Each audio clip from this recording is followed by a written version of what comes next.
management issues. So he was always involved in the military.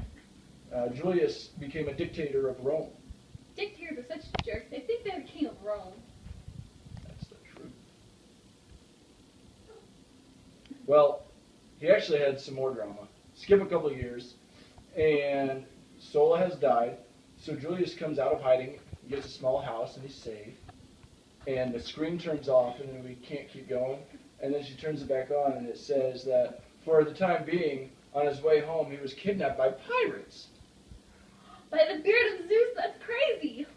I know. Then they had to pay his ransom, 50 talents of silver.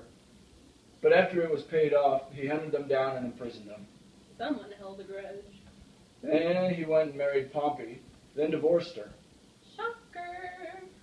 He actually became a tribune. Then, A quaestor in 69 BC.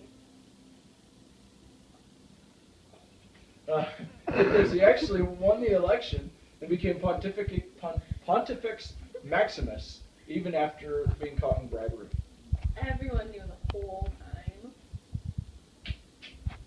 In 54 BC occurred the death of Caesar's daughter, Julia, Pompey's wife. She had been the principal personal tie between the two men. During the years Caesar was in Gaul, Pompey had been gradually leaning more and more toward the central party. The tribune of Clodius had aggravated conditions in Rome, and Caesar's military success had aroused Pompey's jealousy. Crassus' death in 53 BC in Papia ended the first Triumvirate and set Pompey and Caesar against each other. Can you say drama?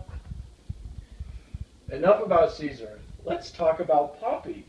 What, Pompey? Why don't we?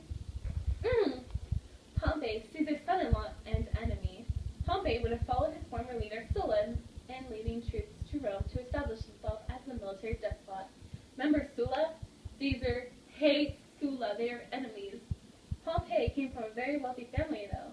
Pompey needed help getting land for his veterans and resurrecting his political favor. Pompey was linked to Caesar by marriage to Caesar's daughter. She actually died in childbirth, after which Caesar and Pompey fell out.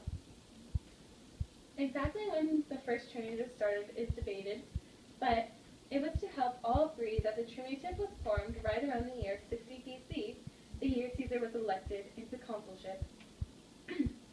During his consulship in 59 BC, Caesar pushed through Pompey's land settlements, and which were to be administrated by Crassus and Pompey.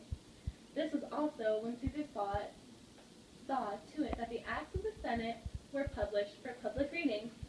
Hush! We don't have much time. We need to talk about Marcus Licinius Crassus. You're right. No, Crassus. He was such a good general, and also he was a very wise politician. He was considered the richest man in Roman history.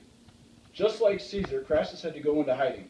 8 months after hiding in a cave, Sulla died, and he was able to return.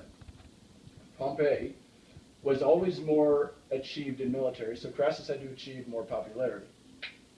Crassus and Pompey's rivalry continued into their consulship in around 70 AD, when their being perpetually at loggerheads meant little could get done.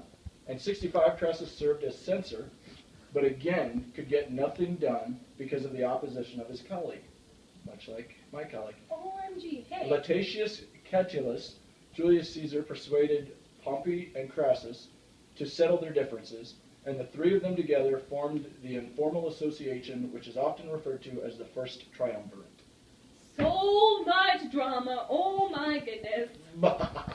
From all of us here at Channel 5 News, Stay classy, room. have a good night.